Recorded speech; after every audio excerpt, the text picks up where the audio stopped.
Hi hello ಎಲ್ಲರಿಗೂ ನಮಸ್ಕಾರ. ಜ್ಯೋತಿ ಪಾಕಶಾಲೆಗೆ ತಮ್ಮೆಲ್ಲರಿಗೂ ಸ್ವಾಗತ. ನಾನು ಈ ದಿನ ಸ್ವೀಟ್ ಬನ್ ದೋಸೆ ಮಾಡುವ ವಿಧಾನ ತೋರಿಸ್ಕೊಡ್ತೇನೆ. ಇಡ್ಲಿ ಹಿಟ್ಟು ಅಥವಾ ದೋಸೆ ಹಿಟ್ಟು ಮಿಕ್ಕಾಗ ಈ ರೀತಿಯಾಗಿ ಒಮ್ಮೆ ಸ್ವೀಟ್ ಬನ್ ದೋಸೆನ ಟ್ರೈ ಮಾಡಿ. ಅಥವಾ ಮಕ್ಕಳಿಗೆ ಸ್ವೀಟ್ ತಿನ್ನಬೇಕು ಅನ್ನಿಸ್ದಾಗ, ಸ್ನ್ಯಾಕ್ಸ್ ಏನಾದರೂ ಕೇಳಿದಾಗ ಮಿಕ್ಕಿರುವಂತಹ ಇಡ್ಲಿ ಹಿಟ್ಟು ದೋಸೆ ಹಿಟ್ಟಿನಿಂದ ಈ ರೀತಿ ಸ್ವೀಟ್ ಬನ್ ದೋಸೆನ ಮಾಡಿಕೊಡಿ. ತುಂಬಾ ಇಷ್ಟಪಟ್ಟು ತಿಂತಾರೆ. ಬನ್ನಿ ಈ ಟೇಸ್ಟಿ ಆದಂತಹ ಬನ್ ದೋಸೆ ಮಾಡೋದು ಹೇಗೆ ಅಂತ ನೋಡೋಣ. ಅದಕ್ಕಿಂತ ಮುಂಚೆ ಇನ್ನೂ ಯಾರೆಲ್ಲ ಸಬ್ಸ್ಕ್ರೈಬ್ ಮಾಡ್ಕೊಳ್ದೆ ವಿಡಿಯೋ ನೋಡ್ತಿದ್ದಲ್ಲಿ ಪ್ಲೀಸ್ ಸಬ್ಸ್ಕ್ರೈಬ್ ಮಾಡ್ಕೊಳ್ಳಿ. ಬನ್ನಿ ಬನ್ ದೋಸೆ ಮಾಡೋದು ಹೇಗೆ ಅಂತ ನೋಡೋಣ. ಮೊದಲಿಗೆ ನಾನಿಲ್ಲಿ ನೋಡ್ಬೋದು ಒಂದು ಅರ್ಧ ಬಟ್ಲಾಗುವಷ್ಟು ನಾನಿಲ್ಲಿ ಇಡ್ಲಿಗೆ ಅಂತ ರುಬ್ಬಿರೋ ಹಿಟ್ಟನ್ನು ತಗೊಂಡಿದ್ದೀನಿ. ಇದು 2 ದಿನದ ಹಿಂದಿನ ದಿನದ ಹಿಟ್ಟು. ಇದಕ್ಕೆ ನಾನು ಉಪ್ಪು ಏನು ಹಾಕ್ದೇನೆ ಹಾಗೆಯೇ ಫ್ರಿಜ್ಗೆ ಇಟ್ಟಿದ್ದೆ. ನೋಡ್ಬೋದು ಈ ರೀತಿ ಸ್ವಲ್ಪ ಗಟ್ಟಿನೇ ಇರಬೇಕು. ಗಟ್ಟಿ ಇಲ್ಲ ಅಂದಲ್ಲಿ ಒಂದು ಸ್ವಲ್ಪ ಚಿರೋಟಿ ರವೆನ ಹಾಕ್ಕೊಂಡು ಮಿಕ್ಸ್ ಮಾಡ್ಕೊಳ್ಬೋದು. ಈಗ ಇದಕ್ಕೆ ನಾನಿಲ್ಲಿ ಒಂದು 1/4 ಟೀ ಸ್ಪೂನ್ ಆಗುವಷ್ಟು ಉಪ್ಪನ್ನು ಹಾಕ್ಕೊಳ್ತಾ ಇದ್ದೇನೆ.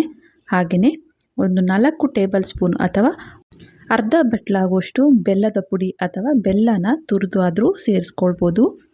ನಾನಿಲ್ಲಿ ಬೆಲ್ಲದ ಪುಡಿನ ಬಳಸ್ತಾ ಇದ್ದೇನೆ. ಹಾಗೆಯೇ ಇದಕ್ಕೆ ಒಂದು 1/4 ಟೀ ಸ್ಪೂನ್ ಆಗುವಷ್ಟು ಸೋಂಪು ಕಾಳನ್ನು ಹಾಕ್ಕೊಳ್ತಾ ಇದ್ದೇನೆ. ಈ ಸ್ವೀಟ್ ಬನ್ ದೋಸೆಗೆ ಸೋಂಪು ಕಾಳು ಟೇಸ್ಟ್ ತುಂಬಾ ಚೆನ್ನಾಗಿರುತ್ತೆ. ನಂತರ ಇದಕ್ಕೆ ಒಂದು 1/4 ಟೀ ಸ್ಪೂನ್ ಆಗುವಷ್ಟು ಏಲಕ್ಕಿ ಪುಡಿನ ಸೇರಿಸ್ಕೊಳ್ತೇನೆ. ಹಾಗೆಯೇ ಇದಕ್ಕೆ ಒಂದು 2 ಟೇಬಲ್ ಸ್ಪೂನ್ ಆಗುವಷ್ಟು ಚಿರೋಟಿ ರವೆನ ಸೇರಿಸ್ಕೊಳ್ತಾ ಇದ್ದೇನೆ.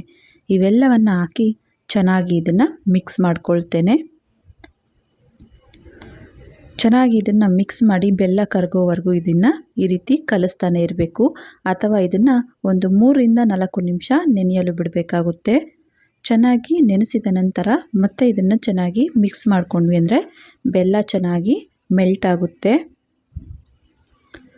ಹಿಟ್ಟು ಸ್ವಲ್ಪ ತೆಳ್ಳಗಾಯಿತು ಅಂದಲ್ಲಿ ಚಿರೋಟಿ ರವೆನ ಸ್ವಲ್ಪ ಜಾಸ್ತಿ ಆದರೂ ಬಳಸ್ಬೋದು ಅಥವಾ ಸ್ವಲ್ಪ ಅಕ್ಕಿ ಹಿಟ್ಟನ್ನಾದರೂ ಬಳಸ್ಬೋದು.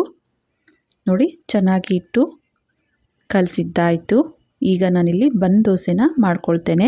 ಈ ರೀತಿ ಒಗ್ಗರಣೆ ಹಾಕುವಂತಹ ಚಿಕ್ಕ ಕಡಾಯಿನ ಇಟ್ಟು ಇದಕ್ಕೆ 1 ಅಥವಾ 1.5 ಟೀ ಸ್ಪೂನ್ ಆಗುವಷ್ಟು ತುಪ್ಪನ ಹಾಕ್ಕೊಳ್ತಾ ಇದ್ದೇನೆ.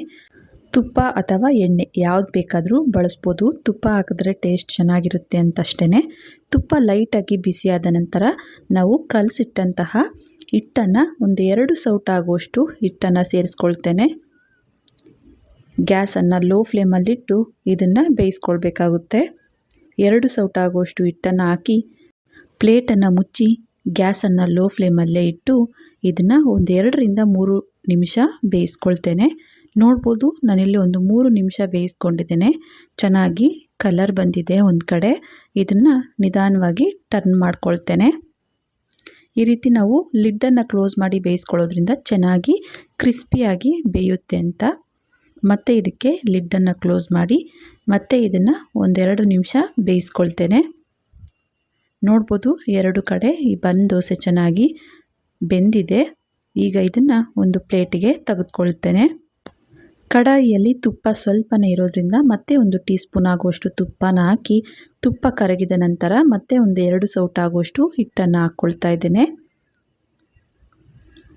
ಮತ್ತೆ ಇದನ್ನು ಪ್ಲೇಟನ್ನು ಮುಚ್ಚಿ ಲೋ ಫ್ಲೇಮಲ್ಲೇ 2ರಿಂದ 3 ನಿಮಿಷ ಬೇಯಿಸ್ಕೊಳ್ತೇನೆ.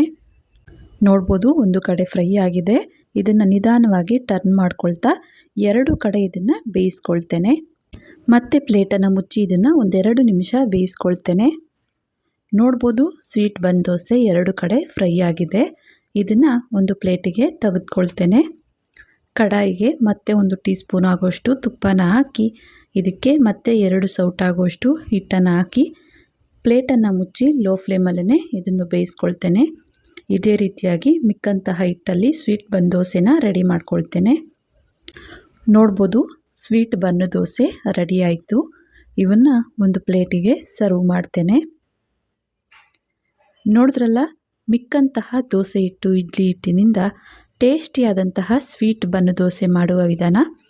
ಇಡ್ಲಿ ಹಿಟ್ಟು ದೋಸೆ ಹಿಟ್ಟು ಮಿಕ್ಕಾಗ ಇಡ್ಲಿ ದೋಸೆ ತಿಂದು ಬೇಜಾರಾದಾಗ ಈ ರೀತಿ ಒಮ್ಮೆ ಸ್ವೀಟ್ ಬನ್ ದೋಸೆನ ಟ್ರೈ ಮಾಡಿ.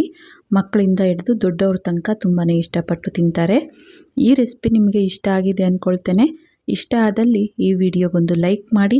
ಯಾರೆಲ್ಲ ಸಬ್ಸ್ಕ್ರೈಬ್ ಮಾಡ್ಕೊಳ್ತೇ ವಿಡಿಯೋ ನೋಡ್ತಿದ್ದಲ್ಲಿ ಪ್ಲೀಸ್ ಸಬ್ಸ್ಕ್ರೈಬ್ ಮಾಡ್ಕೊಳ್ಳಿ. ಈ ವಿಡಿಯೋ ಹೇಗನ್ನಿಸ್ತು ಅಂತ ಕಮೆಂಟ್ ಮಾಡಿ.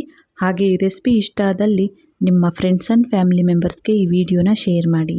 ಧನ್ಯವಾದಗಳು.